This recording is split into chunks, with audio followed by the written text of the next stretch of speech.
오늘 보실 하나님의 말씀은 마태복음 7장 17절로부터 20절 말씀입니다.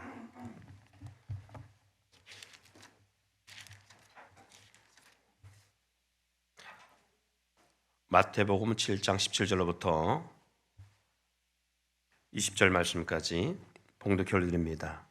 이와 같이 좋은 나무마다 아름다운 열매를 맺고 못된 나무가 나쁜 열매를 맺나니 좋은 나무가 나쁜 열매를 맺을 수 없고 못된 나무가 아름다운 열매를 맺을 수 없느니라.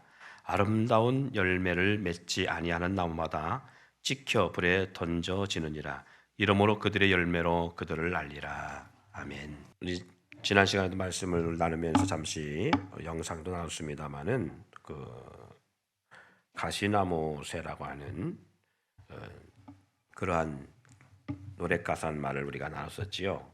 내 속엔 내가 너무도 많아서 당신의 쉴 곳 없네. 내 속엔 헛된 바람들로 당신이 편할 곳 없네.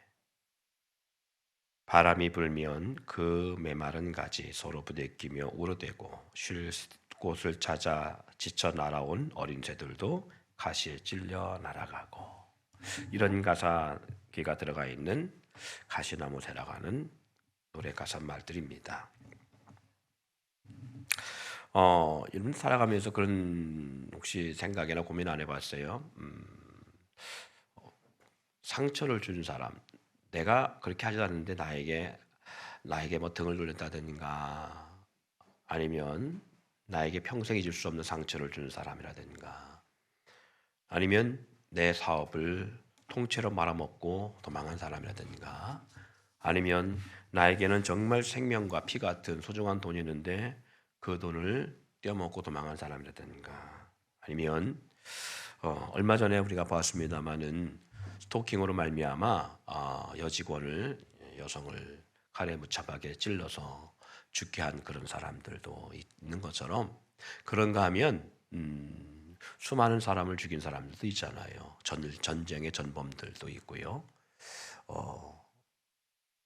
여러 사람들이 있겠지요. 뭐 부부 사이에는 뭐 서로가 상대가 바람을 폈다든가, 뭐 그래서 상대에게 심한 평생 잊을 수 없는 상처를 남겨줬다든가, 부모가 자녀를 버렸다든가, 아니면 서로에게 상처에 이혼을 했다든가, 아니면 부모가 자녀를 폭행을 해왔다든가, 뭐 술 중독에 빠져 있어서 수많은 많은 것들이 있다 등등이 많은 그런 사람들도 있고, 그런 상처들도 받을 수 있잖아요. 제가 이런 이야기를 하는 것은 그럼에도 불구하고 왜 하나님이 저들을 벌하지 않을까? 서로 이웃 나라끼리 있는데 전쟁을, 뭐 우크라이나와 지금 러시아 같은 거잖아요. 가만히 있는데 와서 치고 들어온 거 아니야, 이게. 예를 들자면 이전에 우리도 일제에 대한 만행을 했듯이 뭐 그런 거 있잖아요. 이런 엄청난 아픔들을 남겨줬는데 불구하고 왜 하나님은 그들에게 유하실까? 크게는, 적게는 내 자신이 그런 상처를 상대에게 받았는데, 저도 그런 일이 많이 있어가지고 하나님 앞에 많이 고발해봤어요. 하나님 갚아주세요. 근데 하나님이 안 갚아주시더라고요. 화딱지나게 안 갚아주시더라고요. 그래서 이유를 몰랐어요. 목회할 때도 그랬어요. 목회할 때도 성도들 신앙생활 잘 못하고 영적생활 못하면 하나님 좀 버릇 좀 고쳐주세요. 하나님 버릇 고쳐갖고 좀 어디가 좀 부러지든지 뭐가 좀 이렇게 손에 좀 보게 한다. 아니면 뭐 하나님이 좀 심판하셔서라도 좀 바꿔주세요. 그런 기도도 해봤어요. 그런데 그것은 수백 번 가운데 한 번 정도는 응답되는지 모르겠지만 나머지는 하나님이 침묵하시더라고요. 그게 몰랐습니다. 이해할 수 없는 하나님의 침묵이에요. 왜 그러냐면 제가 잘못할 때 하나님이 저에 대한 잘못을, 제가 잘못했을 때 침묵했으면 못할 게 없지요. 왜? 나도 침묵하니까. 그러면 우리는 이렇게 생각할 수 있잖아요. 하나님 안 계신가 보다. 하나님 디테일하지 않으시네. 뭐 이렇게 할 수도 있잖아요. 근데 저한테는 되게 예민하게 반응하셨거든요. 조금만 잘못하면 뭐 아작을 내시기도 하시고 뭐 지금도 마찬가지. 지금 제가 조금 잘못하잖아요. 용납을 안 하시는 분인데 왜 타인에게는 용납, 이게 저 왜 다른 분들한테는 하나님이 침묵하실까? 왜 하나님은 바라만 보고 계실까? 침묵하신 하나님이 이해할 수 없어요. 그래서 딜레마에 많이 빠져 있는 적 있습니다. 근데 제가 오랜 시간이 이렇게 지나면서 경험하면서 알게 된 게 있어요. 침묵하시는 게 아니라 하나님이 알고 계신다는 거 전부 다. 뭘 알고 계시느냐? 상처들을 알고 있다는 거예요. 상처들을. 우리는 나에게 못한, 나에게 아픔을 주는 사람, 그 현재 아픔을 주었던 그 문제만 보기 때문에, 그것만 바라보기 때문에 하나님 저 사람의 저 문제를, 저 사람이 저렇게 나를 했습니다, 해코지했습니다, 뭐 심하게는 폭력을 행했습니다, 아니면 나를 배신했습니다, 내 돈을, 내 피 같은 돈을 띄어먹고 도망갔습니다, 아니면 나를 강간했습니다, 등등 수많은 것들이 있잖아요. 나에게 행한 것들만 우리는 보이는 거잖아요. 그래서 우리는 그런 사람들에 대해서 내 자녀를 아프게 했습니다, 무슨 뭐 내 아내를 뭐 수많은 그런 게 있잖아요. 그래서 우리는 그만 보기 때문에 남의 가정을 깨뜨렸든지 남의 사업장을 망쳐놨든지 뭐 등등 이런 것들 때문에 그것만 바라보고 나를 내가 아프니까 그것만 바라볼 때 하나님 갚아주세요, 그런데 하나님 침묵하시는 그 이유를 몰랐는데, 하나님 말씀을 깊이 보다 보니까 깨닫게 되고 알게 된 게, 하나님이 침묵하는 게 아니라 알고 계셔요. 근데 알고 계신데 왜 그러냐? 하나님은 그 사람이 왜 그렇게 했는지, 왜 그런 행동으로 나갔는지 그걸 하나님이 알고 계시기 때문에 그래요. 오늘 본문 말씀에 그렇게 있잖아요. 좋은 나무마다 아름다운 열매를 맺고 못된 나무가 나쁜 열매를 맺나니, 좋은 나무가 나쁜 열매를 맺을 수 없고 못된 나무가 아름다운 열매를 맺을 수 없느니라. 그 안에 있는 상처가 치유되지 않으면, 아까 처음에 찬양하면서 우리 나눴습니다마는, 그 안에 있는 상처와 아픔, 트라우마들이 치유되지 않으면 가시가 돋치게 돼 있어요. 가시. 상대를 용납할 수 없는 가시가 돋치게 돼 있어요. 그래서 내게 깃들려고 내 곁에 왔는데 내 안에 뭔가 소용돌이처럼 확 올라오면 확 찌르는 거예요. 우리가 서로 결혼할 때 사랑의 연을 맺잖아요. 사랑하는요? 예. 그래서 사랑에 결혼해요. 또 사랑한다 고백하고 결혼하고요. 근데 살면서 사랑만 하지 않고 하고 살지 않잖아요. 수많은 상처를 주며 살잖아요. 그래서 뭐가 돼요? 사랑으로 만난 것 같은데 나중에 살다 보니까 뭐가 돼요? 그쵸, 왼수가 되잖아. 내 조인수 만나서. 그렇게 근엄하게 아닌 것처럼 딱 앉아서 다 보입니다. 예? 서로 상처를 주고 살잖아요. 그 상처를 의도적으로 주는 게 아니에요, 사실은. 그 아픔을 의도적으로 주는 게 아니에요. 근데 우리는 그 상처를 받고 나면 뭔가 갚아주고 싶은 게 있는 거예요. 상대에게. 꼭꼭 쌓아놓고 있는 거예요. 저 인간이 나한테 이렇게 해서 나는 내 인생을 다 올인하려고 왔는데 저 인간이 나한테 이렇게 했어? 저 인간 못 믿겠네. 어떻게 나한테 이렇게 하지? 그 심리 속에 우리는 뭐가 생기냐면 보복의 심리가 생기는 거예요. 자꾸 쌓이는 거예요. 그게 쌓이면서 상대방에게 나도 상처를 줘요. 용납을 못하고 그걸 품지 못하고 상처를 주게 돼 있어요. 그 서로 상처를 주다 보면 더 상처의 깊은 아픔과 신뢰할 수 없는 모습을 만들어갈 수밖에 없지요. 바람이 불면 그 메마른 가지 서로 부대끼며 울어대고 쉴 곳을 찾아 지쳐 날아온 어린 새들도 가시에 찔려 날아가고, 서로 상처를 주는 거예요. 그럼 그런 아픔의 상처들의 가시들은 왜 나오느냐 했을 때에 내 안의 본성의 수많은 상처와 아픔과 트라우마들이, 모난 것들이 결국 상처를 만들어내는 거잖아요. 그래서 나쁜 나무는 나쁜 열매를 맺나니, 이 말씀인 거예요. 그 사람은 나쁜 열매 맺으려고 한 게 아니야. 그런데 나쁜 열매가 맺어질 수밖에 없는 거잖아요. 요즘은 많이 저도 그것에 대해서 많이 좀 해석되려고 노력하고 있고요. 그렇게 많이 바뀌려고 하고 있습니다. 근데 제가 10년 전 설교를 제 영상으로 보잖아요. 입에서 거품 물었어요. 막 찔렀어요. 믿음 생활 그딱 하면 됩니까? 막 이렇게 막 찔러댔잖아요. 엄청나게. 막. 사정없이 목소리도 막 말이나 천천히 하는데 말도 빠르지요. 목소리도 막 pit을 올려가지요. 막 악을 쓰면 감사합니다. 지금까지 견뎌서 안 남아주심을 너무나 감사합니다. 이게 부흥이라 생각해요, 저는. 네. 여기 없는 빈자리들은요, 그때 다 도망갔어요. 다. 왜? 제가 쏘는 화살 같은 그 창 같은 말씀에, 전하는 말씀에 저는 그것이 은혜라고 생각했어요. 저는 그것이 당연하다고 생각했어요. 저는 그렇게 설교해야 된다고 생각했어요. 못하면 제대로 하라고 막 후려쳐야 된다고 생각했어요. 그래서 막 나와 막 몽둥이로 막 때리고 막 이렇게 그게 정상인 줄 알았다니까요. 근데 하나님은 저한테 그렇게 하지 않더라고요. 그게 정상을 알았는데 그런데 문제는 은혜가 별로 안 돼. 하나님의 그 음성과 같은 그 만져심과 취하심 역사가 안 나타나요.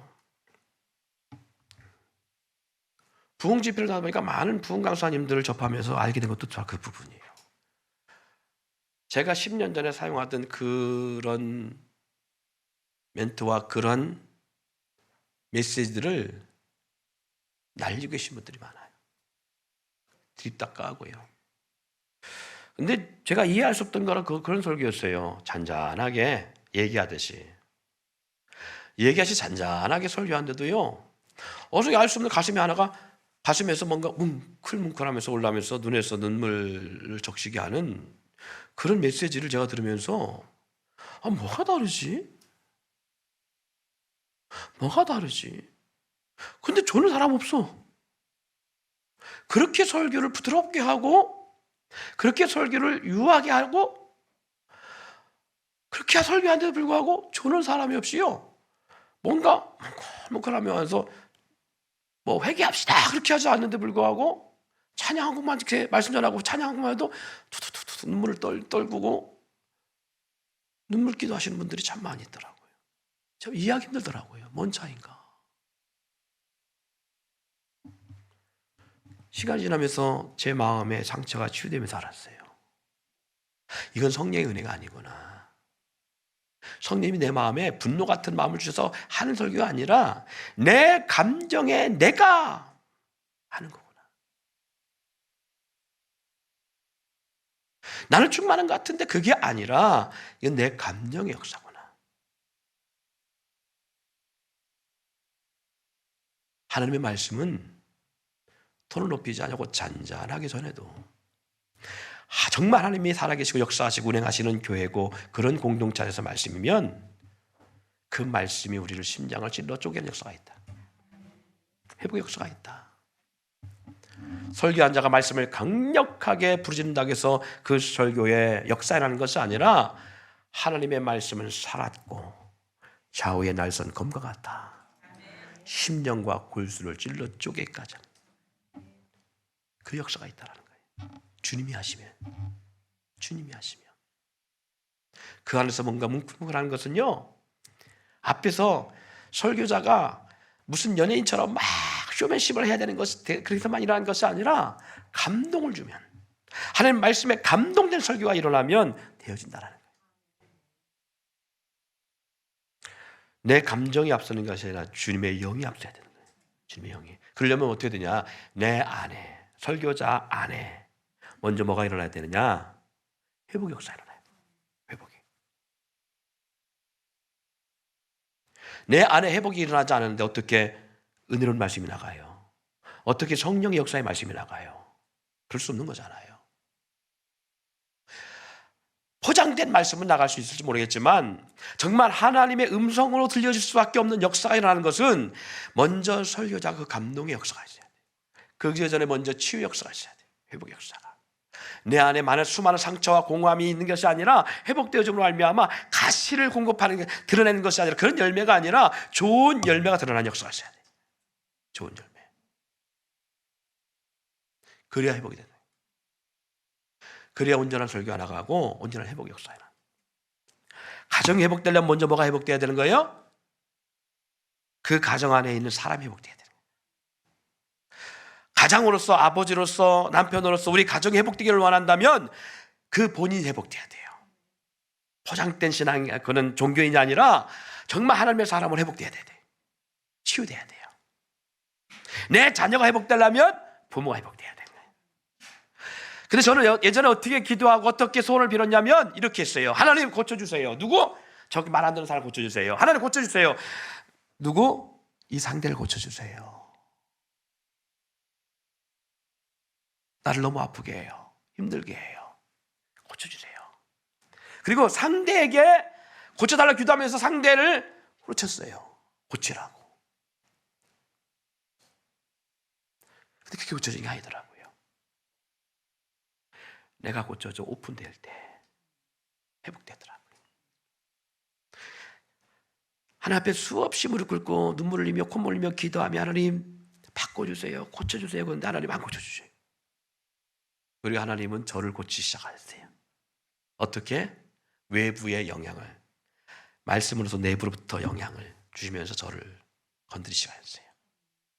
저를 건들고 저를 더 아프게 하시고 저를 더 힘들게 하시고 저를 하여금 고독의 저 깊은 어둠까지 몰고 가기도 하시고 수많은 상처를 통해서 막 하나님 앞에 고발하면 하나님이 그 고발하는 소리에 하나님이 나를 알았어, 내가 네 고발대로 네가 말한 것처럼 널 아프게 했으니까 내가 용납하지 않게 그렇게 한 것이 아니라 용서해라.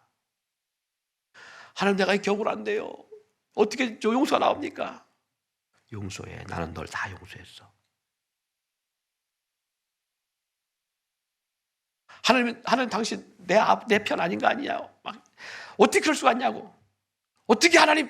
그런데 하나님은 저한테 그 모든 아이가 부모한테 떼깍 쓰는 것처럼 다 떼깍 쓸 때까지 기다렸다가 딱 하시는 한마디가 알아. 니만 모르는 거 아는데 모르는 거 아니고 아는데 용서해. 그리고 사랑해. 용납해. 그런 역사가 일어날 때는 너무 힘들어요. 내 자신이. 너무 힘든 거예요. 그런데 시간이 지나면서 폭풍우가 잠잠해지듯이 시간이 지나면서 알게 되는 게 왜 하나님이 그렇게 하시는지, 왜 하나님이 죄를 짓는데 침묵하시는지, 왜 하나님 나를 이렇게 아프게 했는데 왜 침묵하시는지 몰랐는데 그때서 알게 되더라고요. 침묵하셨던 이유. 하나님이 침묵하지 않았으면 저는 볼 수 없어요. 저도. 내가 잘못한 대로 하나님이 저를 책망하거나 징계하셨다면 뼈도 안 남았을 거예요. 그런데 내 눈 안 보이라고요. 내가 잘못할 때는 몰라요. 남의 잘못한 것만 보이지. 나에게 잘못한 것만 보이지. 그런데 내가 아파봐야 남의 아픔도 알아요. 내가 깊은 상처를 느껴봐야 남의 상처의 아픔도 우리는 볼 수 있더라고요. 내가 죄를 범할 그 죄 가운데 이 죄가 얼마나 악한 죄인가를 알 때서야 하나님이 나를 향한 사랑으로 은혜로서 그 모든 죄로 하나님은 품어주신다는 그 주님의 은혜가 무언가를 깊이 알 수 있더라고요. 내가 죄인임을 알 때에 하나님의 은혜가 그 사랑이 너무 큰 걸 알 수 있어요. 죄인임을 모를 때 사람은 교만해지고요. 상대를 정죄하더라고요.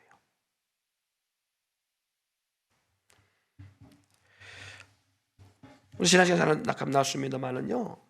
사실 내가 나를 잘하는 것 같은데 내가 나를 제일 몰라요.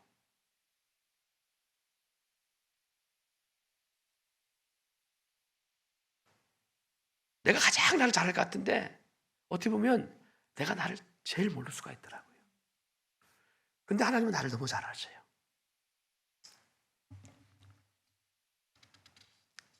내가 왜 이렇게 생겼지?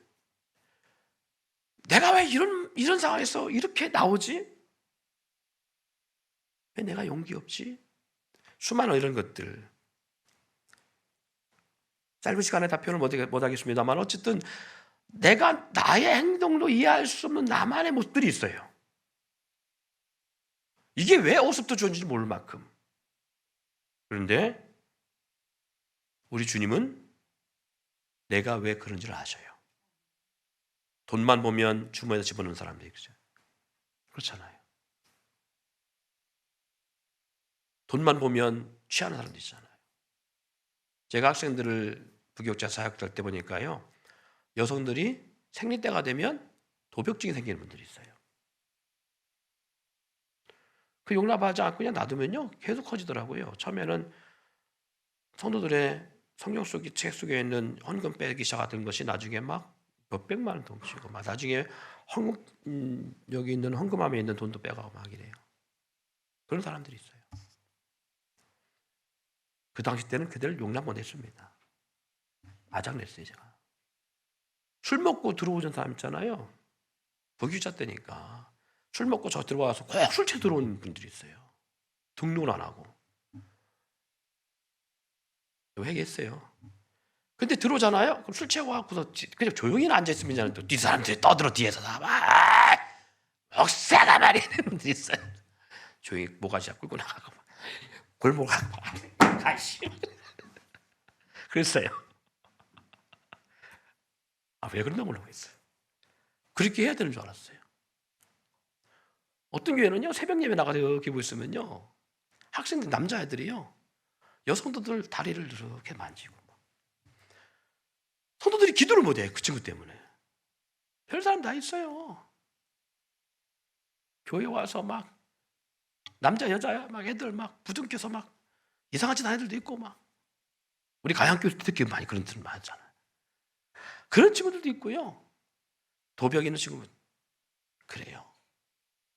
왜 하나님이 그들을 만져주지 않을까 할 때 몰랐는데 그들에게 수많은 상처와 아픔들이 그렇게 하게 하더라고요. 근데 하나님은 그들의 그런 모습에 아픔의 깊은 상처를 아셔요.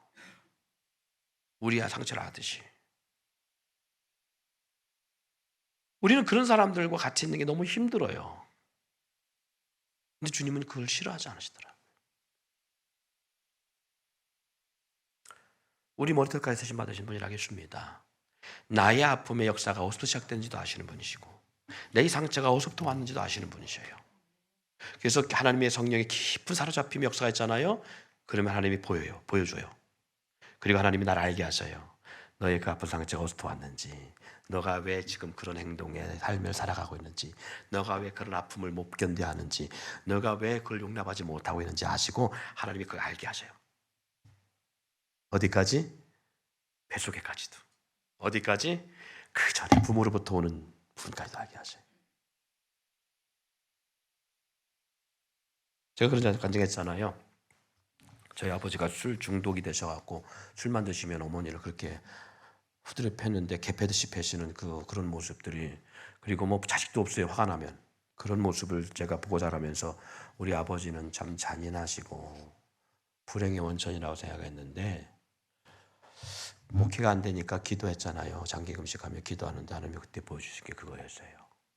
우리 아버지의 모습을 보여주시더라고요. 언제? 6.25 때 백마고찌를 오르내리시며 싸우실 때 저는 아버지로부터 그런 얘기를 자세히 들은 적도 없어요. 왜? 아버지랑 말하는 자체가 싫었으니까 저는. 근데 아버지의 상황을 보여주시는 거예요. 살아남기 위해서 두려움 가운데 그 엄청난 공포 속에 살아남으려고 친구 전우의 시신을 끌어안고 순간순간 고통을 느끼며 살아남으려고 했던 그 모습들, 적에게 잡혀가지고 고문을 당하면서 그 엄청난 살아남으려고 몸부림쳤던 그 모습들. 그러니까 눈이 어떤 술이든 뭐 어디 가서 막 감정이 확 사로잡히면 전쟁에서 그 모습이 나오는 거예요. 그러니까 자식으로 보이는 게 아니고 아내로 보이는 게 아니야. 순간 돌아버리니까. 그러니까 뭐가 있으면 잡아갖고 던지고, 아니 어떻게 아버지가 자식한테 하나밖에 없는 아들을 낫 갖고 일하시다가 막 낫을 던지고 꽃게를 던지고 있어요. 그 기적 같은 거기서 또 안 맞고 잘 살아나면 저도 기적이지만 그렇게 던지는 아버지 용납이 안 됐다고. 그런데 그 땅 때는 용납이 안 됐는데 하나님이 그걸 파노라처럼 보여주는 거예요. 마치 내가 그 현장에 있는 것처럼. 이게 기도하고 있는데 이게 쫙 보여주시는데 너무 적나라하게 보여주시는 거예요. 살아있는 친구의 전후에 이 총에 맞아 끙끙대고 있는 그 전후의 모습을 끌어안고 그 친구가 기남이었던 게요. 돌아가실 때 기내미를 이렇게 불러섰더라고. 기내미가 지금 오고 있다고. 그를 끌어안고 살아남으려고 몸부셨던 그런 모습들을 보여주고 나니까 하나님이 그러면서 보시면 그걸 왜 온전한 정신으로 잠을 잘 수 있겠냐 너 같으면 온전한 정신으로 그 밤에 잠을 잘 수 있겠느냐. 그러니까 술로 주무신 거예요. 술이 아니면 잠을 잘 수 없었던 거예요. 그런 것들을 이해되니까 용납이 되기 시작하더라고요. 아버지의 그 험한 삶이 이해가 되기 시작하더라고요. 용납이 되더라고요. 그래서 그때 알았어요. 부모 자식 간에 살아있을 때 서로 말 안 하고 사는 게 다가 아니야. 서로 힘든 건 힘들다고 얘기도 하고 아프면 아프다고 얘기도 하고 불만 있으면 불만했다고 얘기도 하고 표현하고 살아야 돼. 그렇지 않으면 서로 오해하고 꽁꽁 묻어둬요. 서로 평생 용납 못해요. 그런 일을 겪으면서 하나 딱 와닿는 게 하게 된 게 있어요. 그게 뭐냐면 저도 몰랐던 거예요. 저도 몰랐던 건데 알게 된 게 내가 성도 목회하면서 여성도들에 대해서는 되게 긍휼하고 긍정적이고 애정으로 받아들이는데 남자 성도들에 대해서는 되게 내가 벽을 쌓고 있구나. 그래서 가양교회 있을 때까지 아마 저 목양실에 남자 성도들 잘 못 들어왔을걸요? 여기서 너무 들어왔으면 되는데 너무 들어왔으면 되는데 가양교회 있을 때까지는요 못 들어왔어요. 남자 성도들. 마주 앉아서 대화할 얘기가 없었어요. 뭔가 교감이 있어야 대화가 되죠. 제일 지금도 용납이 안 되는 게 남편이 아내 때리는 폭력이 용납이 안 돼. 왜? 제 아버지 어머니 모습을 보고 자라서. 이 용납이 안 되는 거예요. 보세요. 이러한 저의 트라우마들이 있는 것처럼 여러분 각자의 다 트라우마가 있어요. 우리가 각자. 근데 그것이 무의식에 저 밑바닥에서 잘 모른다니까요. 근데 언제 나타나냐? 그런 현상에 트라우마 같은 모습이 딱 나올 때 나도 모르게 확 올라와요. 확 올라와요. 그때 사람은 변해요. 저도 그런 경험을 한두 번 해봤어요. 확 변하니까 저도 모르게 누구 죽이겠더라고. 순간. 그러니까 제 안에 용납지 못한 것들이 분노가 돼서 상대에게 거친 말을 하고 상대에게 뭔가 무시당하면 용납하지 못하는 그런 모습으로 나와요. 오늘 새벽에도 셀 모임 가운데 그런 이야기를 나눴습니다마는 본인들은 잘 몰라요. 말이 얼마나 거친지. 그리고 말이 얼마나 뻔때 없는지 몰라. 그런데 본인은 평상시에 하는 말이라 의식을 못하는 거예요. 근데 남은 알아. 용납이 서로 안 되고 서로 상처가 치유가 안 되면 말과 행동이 거칠어집니다. 부드럽지 못합니다. 그래서 말이 점점 줄어들어요. 서로. 왜? 서로 그런 말 듣기 싫으니까. 듣기 싫으니까 줄어들어요. 교제가 끊어져요. 관계 회복이 안 돼 잘. 우리 하나님은 그럼에도 불구하고 그런 우리 가운데에 우리 모든 걸 아시기에 그런 것을 아시는 주님이 우리를 너 왜 그래 얘.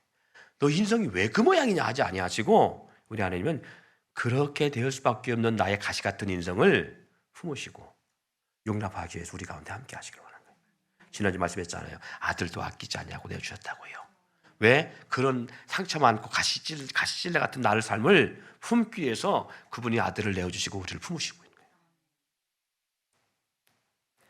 이와 같이 로마서 8장 26절 7절이니까 이와 같이 성령도 우리 연약함을 도우시나니 우리는 마땅히 기도할 바를 알지 못하나 오직 성령이 말할 수 없는 탄식으로 우리를 위해 친히 간구하시느니라.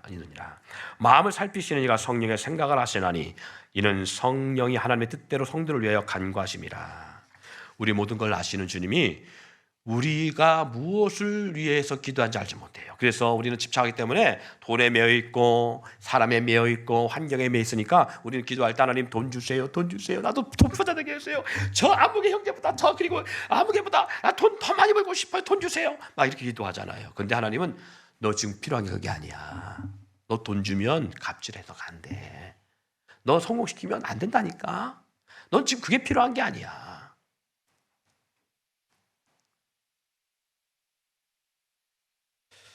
영상 보니까 미국에서 어떤 사람이 광날 일어나고 칼을 들고 사람을 죽이려고 슈퍼에서 막 난동을 벌이는데 누구도 못 말리더라고요. 왜? 무기가 들려있으니까. 근데 한 건장한 시민이 달려가서 그 사람의 칼을 딱 제압하고 끌어안고 뭐라고 말하고 가더라고요.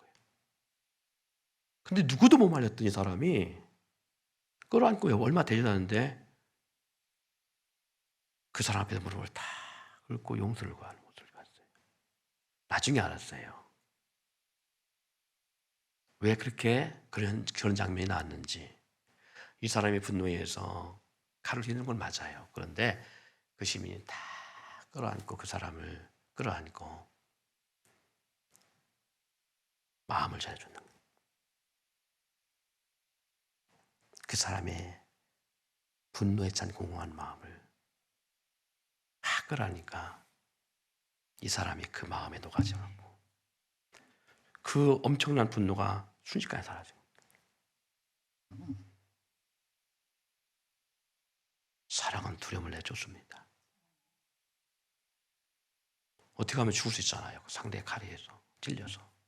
그런데 그 사람의 필요한 게 뭔가를 이 사람은 안 거예요.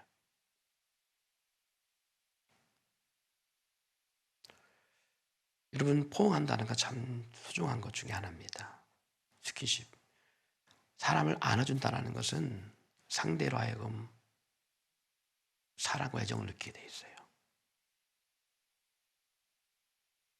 자기 자신도 마찬가지입니다. 누가 나를 알 사람이 없으면 자기 자신을 자기가 알 수 있는 것도 필요해요. 그리고 자신에게 우리는 이렇게 용기를 낼 수 있는 삶 속에 너는 잘할 수 있어. 오늘도 수고 많았다. 그게 필요해요. 우리 주님이 그렇듯 나의 상처의 열매들, 나쁜 열매 맺는 나 같은 삶의 역사도 하나님이 끌어안으시고 동행하십니다.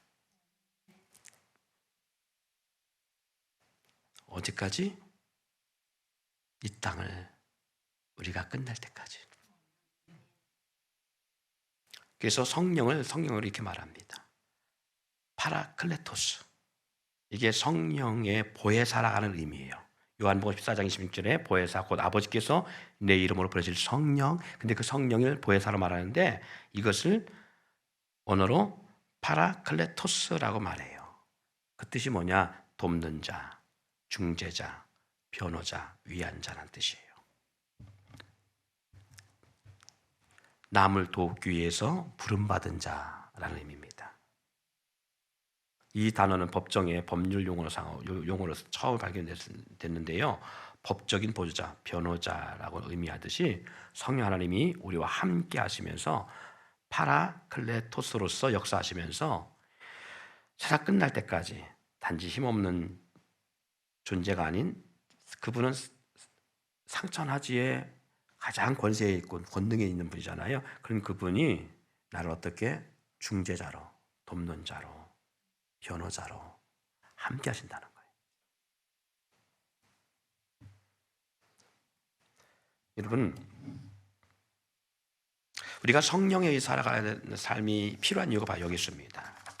성령 가운데 함께할 때 우리는 그분에 의해서 도움을 받고 그분으로 말미암아 내 마음의 상처도 치유되어지고 내가 무엇을 위해 구해야 될지 알지 못할 때 나로 하여금 구할 것을 바로 알게 하시고 바른 것을 중보하시는 그 성령의 역사 속에 살아갈 수 있는데, 성령에 사로잡히지 않으면 우리는 어둠의 영한테 사로잡혀요. 그럼 어떻게 되냐? 어둠의 영이 나의 삶을 통해서 그 통로가 돼서 어둠의 영이 원하는 삶을 살게 만드는 거예요. 그 중에 하나가 가인 같은 경우잖아요. 가인이 그렇게 살았어요. 동생 아벨 사이에서 동생 아벨의 제사를 하나님 받으셨다는 이유 때문에 분노하잖아요. 용납하지 못하잖아요. 하나님이 그에게 말씀했다고 했잖아요. 가인아, 너 왜 그래? 그래도 불구하고 네가 선을 행하지 않으면 어찌 다스리지 못하겠느냐. 창세기 4장 7절 나오는데, 네가 선을 행했으면 어떻게 되겠어? 선을 행하지 못한 거는 거 아니야 라고 했는데 불구하고 결국은 동생을 죽여요. 이게 누구 역사예요? 사단의 역사예요. 저는 처음부터 거짓말한 자요 살인하는 자니. 사단의 전략이에요. 우리가 용서하지 못하는 것, 분노를 삭히지 못하는 것, 참지 못하는 것, 하늘 믿고 살아가는 것, 이 상처에 대한 것 가지고 우리가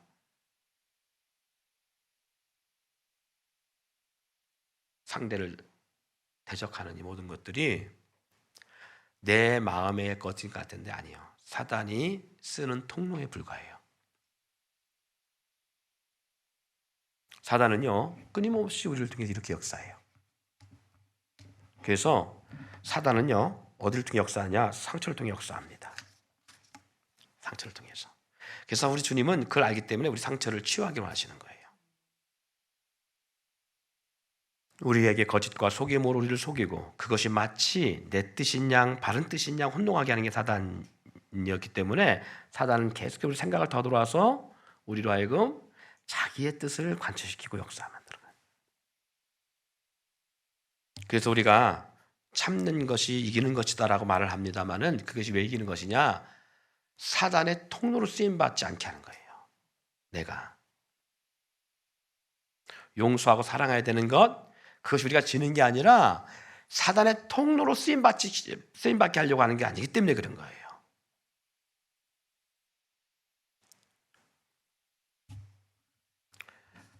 그래서 우리 주님이 그렇게 말했습니다. 원수를 사랑하라고요. 원수를 사랑하라고. 그리고 원수가 줄이거든 먹이라고요. 원수가 목마르면 마시게 하라고요. 그럼 어떻게 하시냐? 하나님이 그 머리에 숯불을 올린 것 같이 하겠다 했어요. 원수를 사랑하고 원수가 줄이거든 먹이면 어떠냐? 누르고 흔들어 넘치도록 안겨주리라. 내가 미워하는 사람이 있으면 미워하는 사람한테 그렇게 해야 돼요. 쉽지 않습니다. 내가 하려면 못해요. 주님이 하셔야 돼요. 주님, 나에게 원수를 사랑할 수 있는 힘을 주세요. 원수를 용납할 수 있고 품을 수 있는 그러한 마음과 용기를 주세요. 그리고 나를 회복해 주세요. 그러면 우리 주님으로 말미암아 그 힘이 주어져요. 나도 모르게 어느 순간부터 용납할 수 있는 마음이 생기고요. 근데 실제로 나에게 잘못하니까 원수지, 하나님 볼 때는 똑같이 상처받은 사람에 불과한 거예요. 하나님은 저와 여러분을 먼저 좀 사랑 가운데 먼저 부르시는 것뿐이에요. 먼저 부르셨기 때문에 우리가 주님을 먼저 알고 하나님과의 관계 속에 살아가는 거잖아요. 먼저 부름받지 못하기 때문에 아직 그들이 치유받지 못하고 거기 있는 거고요. 그렇기 때문에 우리는 그들을 향한 궁결함을 가지고 보여야 되는 역사가 있어요. 그리고 그들을 위한 중보기도가 있어야 돼요. 누가 나를 아프게 했을 때에 그들을 위한 기도가 필요한 게 바로 그거예요. 그 아프게 했다는 것은 나만 아프게 하는 게 아니야. 그 사람 주변에 있는 많은 사람들을 아프게 하는 사람들이에요. 그 왜 그래요? 아직 그 안에 치유되지 못한 나쁜 나무 같은 모습이 있어서 나쁜 열매를 맺는 것뿐이에요. 그게 회복이 돼야 돼요. 그러려면 먼저 회복되고 먼저 하나님의 은혜와 사랑하는 내가 그 사람의 상처마저, 그 사람의 가시마저도 끌어안고 품고 용납하고 사랑하며 기다려야 되지. 기다리기 쉽지 않습니다. 1년 안에 끝날 수도 있지만 10년, 20년 갈 수도 있고 30년 갈 수도 있어요. 죽을 때까지 갈 수도 있습니다. 죽을 때까지. 안 변해요, 목사님. 저도 알아요, 안 변하는 거. 제가 그랬잖아요. 40 넘으면 안 변한다고. 안 변해요, 진짜. 근데 어떻게 변하기를 원하냐? 답변 못 할걸요? 그래서 저는 알았어요, 그 답을. 어떻게 변하기를 원하냐 했을 때 저는 제가 원하는 대로 변하기를 원했는데 아니더라고. 예수 만나게 변해야 되더라고. 정말 예수 만나게. 교회를 다닐 뿐이지 예수 안 만난 사람 많아요. 예수 만나는 역사가 있어야 되더라고요. 그래서 제가 언제까지 변화되기를 원하는 삶을 살려고 하는지 아니하고 바뀐 게 있는데, 내가 죽는 그날까지만 이렇게 살아야 되겠다. 내가 죽는 그날까지 이렇게 살아야 되겠다. 상대가 안 변해도요? 상대가 안 변해도 내가 죽는 그날까지만 그렇게 살아야 되겠다. 근데 그렇게 살다가 내가 죽잖아요. 그럼 뭐가 남을까? 여러분, 뭐가 남죠?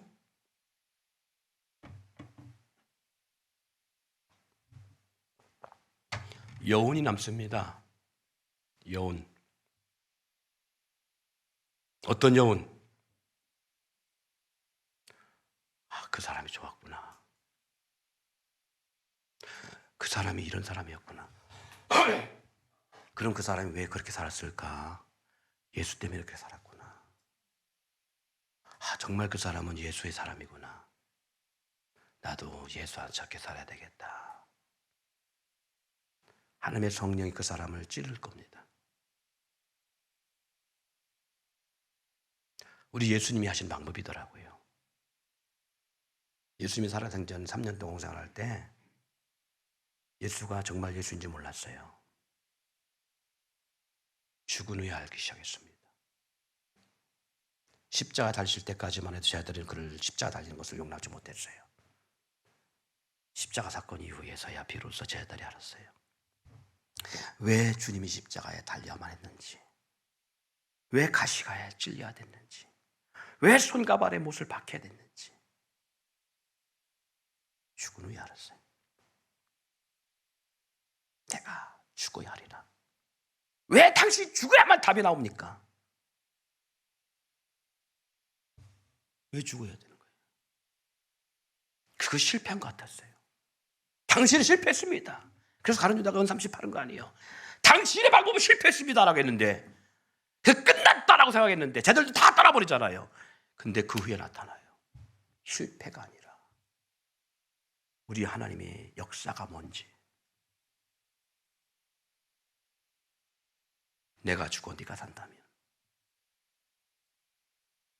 이게 주님을 따르는 사람들의 모습이더라고요. 내가 죽어 네가 살 수 있다면. 하나님이 원하는 목회자는 뭘까? 답이 여기 있더라고요. 내가 죽어 주님이 산다면, 내가 살아있음을 이게 아니라, 우리 목사님은 목회를 왜 저렇게 하지? 근데 나중에 내 자리가 없을 때, 나란 존재가 사라졌을 때, 우리 주님이 정말 성품을 가진 목회자의 모습이었구나. 우리 하나님이 원하는 목회자의 모습이었구나. 그거면 돼요. 뭐가 더 필요하겠어요? 그게 향기고, 그게 여운이고. 오늘 뜨겁게 성령의 은사를 막 휘날리고 막 귀신을 쫓아내고 기적을 행하고 병자를 치료하고, 그게 과연 하나님의 다일까? 아니요. 그것은 살아계신 하나님을 증거하는 것뿐이에요. 그래서 예수님이 하신 말씀이 바로 그 말씀이라요. 주여 주여 한 자가 천국에 올 것이 아니라 아버지 뜻대로 행하는 자라. 주의 이름으로 귀신을 쫓아내고 병자를 고치고 불법을 행하는 자들아 나는 너희를 도무지 모르노니. 왜 그렇게 하시는지. 그 모든 것들은 살아계신 하나님이 있다는 걸 나타내는 것뿐이지 정말 우리의 영혼은 뭘 보기를 원하냐면 하나님의 모습 보기를 원하는 거예요. 누굴 통해서? 나를 통해서. 그래서 남편이 변화되기를 원하는데 어디까지 변화되기를 원하냐. 만약에 남편이 정말 하나님 앞에 온전도라기를 원한다면 내가 죽을 때까지. 내 자식이 변하기를 원한다? 그러면 부모된 입장에서 내 자녀들 앞에 내가 죽을 때까지 하나님의 성품의 모습을 보여주면 돼요. 그러면 알 거예요. 나중에 어떤 놈 만나보면 내 부모보다 더 못된 놈 만나보면 알게 돼. 그렇지 않나요? 알게 돼요. 지금은 있으니까 몰라요. 그렇잖아요. 코로나 오기 전에 해외여행 마음대로 갔습니다. 어디든지 갔습니다. 누구랑 만날 수도 있습니다. 다 만나서 이제 차를 마시고 밥도 먹을 수 있습니다. 근데 막상 그것이 없으니까 밥 먹는 게 이렇게 귀하고 같이 차 마시는 게 너무 소중하고 외국을 내 맘대로 갈 수 있다는 게 얼마나 이것이 자유한 건지 몰랐잖아요. 근데 그런 일을 경험해보니까 알고 있는 것처럼 언제 내가 없어질 때 알아요. 나의 소중함을. 아이고 속 시원해. 잘 없어. 여러분 이런 사람 되지 마세요. 절대. 그것처럼 비참한 삶이 없는 거예요. 그 사람이 정말 소중한 사람이었다. 나는 내 아빠가 이렇게 소중한 아빠인 줄 몰랐다. 내 엄마가 이렇게 소중한 엄마인 줄 몰랐다. 내 자녀가 이렇게 소중한 존재인지 몰랐다. 단지 자식 부모이기 때문에가 아니라 그런 역사가 있어야 돼요. 그런 역사. 우리 주님이 그렇게 갔듯 그러려면 먼저 우리가 치유돼야 되는데 치유되는 첫 번째 조건이 어떤 거냐면 성령 안에서 서로 대화해야 됩니다. 뭘 대화? 약함을 토해놓고 고백하는 나눔의 대화가 있어야 돼요. 그게 가족이든 교회든 그런 대화가 있어야 돼요. 변명하는 거 들으려고 그런 게 아니라 정말 상대가 깊음 속에 있는 아픔을 얘기할 때 듣고 공감할 수 있는 대화가 필요해요. 그 대화가 없으면 치유가 안 됩니다. 우리 하나님이 하시는 방법 중에 하나가 바로 그거예요. 그냥 다 들어주셔요. 여러분 통성기도 해봤지요? 통성기도 할 때 응답 받아본 분. 통성기도 그 한 시간 내 응답 싹 어떨까? 저는 40년 넘게 기도 생활하면서 통성기도 막 남뿌리도 뽑아가며 기도했습니다만은 기도할 때 하나님의 음성과 응답을 들어본 적이 거의 없어요. 목사인 제가 못 들어봤다니까요. 근데 언제 들으려냐면 정말 하나님 앞에 목을 놓아 통성기도 하고 나서 지쳐가지고 탁 쓰는데 그때 말씀하시더라고. 그때 눈물 꼴려 흘려가면서 막 하나님 앞에 막 대들 때 막 2시간 3시간 막 품어댈 때 하나님 역사하지 않고 지쳐갖고 아 몰라 내려가라 이렇게 탁 쳤을 때 그때 조용하시는 음성이 내 안에 때려요. 알아. 나도 너 사랑해. 근데 희한하게요. 2시간 넘게 눈물 꿀미 흘릴 때는 그런 눈물이 아니야. 정말 억울한 눈물처럼 흘리는데 그 순간에 흘리는 눈물은 희한하게요. 나도 모르게 눈시울을 시작하는데 오열이 나와요. 그리고 그 한마디가 모든 응어진 이 마음을 확 녹여버려요. 그리고 제 자신이 변화된다고 느껴요.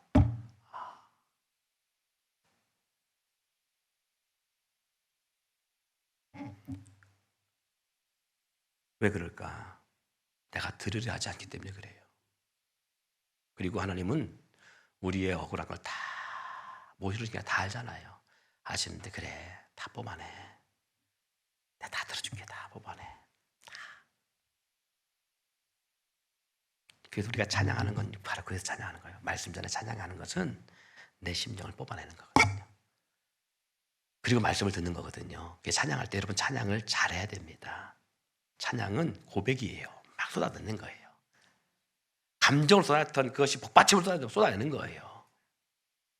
그리고 하나님 말씀을 그 후에 듣는 거예요. 찬양할 때는 할 수 있으면 서서 찬양하면 훨씬 더 됩니다.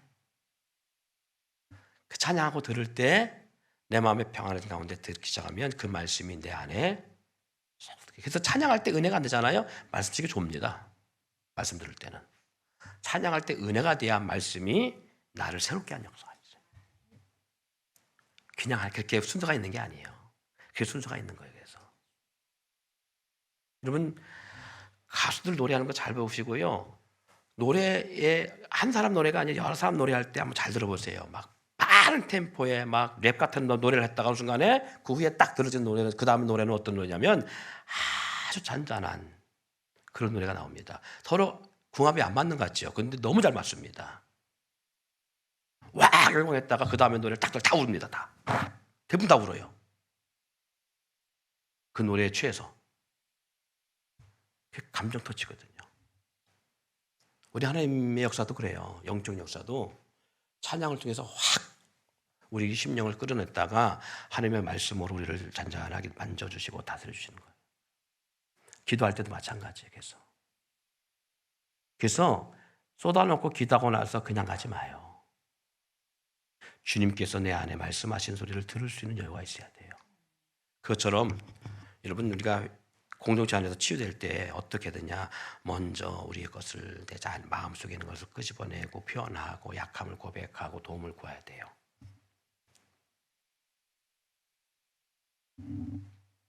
그럴 때 영혼의 전적 치유 역사가 일어납니다. 두세 사람이 내 이름으로 모인 곳에 내가 그들 가운데 함께 하느니라. 그것처럼 전적 치유 역사가 일어나요. 그런 공동체 안에서 주의 사랑을 서로 품고 섬기며 나눌 때 사람은 온전하게 되어져요. 그래서 셀 모임이 필요한 이유가 바로 여기 있어요. 공동체에서 말씀을 전하다 끝나잖아요. 이렇게. 근데 적은 속으로 간에서는 서로 고백할 수 있는 시간이 필요해요. 그리고 서로를 위해 기도해 줘야 돼요. 서로 내 일처럼, 내 마음처럼. 듣고 뭘 가르치는 것이 아니라 그냥 들어주고, 많이 아프겠구나, 많이 힘들었구나, 그런 마음으로 서로 기도해 주면 희한하게 회복돼요. 근데 놀라운 것은요, 그렇게 서로 기도만 줬는데 육신의 병이 낫고요, 상처가 치유되고요, 어둠 병이 떠나가고요, 가정이 회복되어져요. 실체적으로. 그걸 안 하니까 어제 오늘 똑같은 거예요. 그렇게 해야 돼요.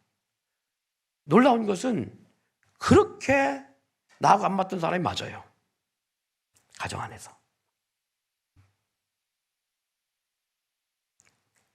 그게 은혜입니다. 거기서 알아요. 아, 하나님이 이렇게 역사하시는구나. 하나님이 이렇게 역사하시는구나.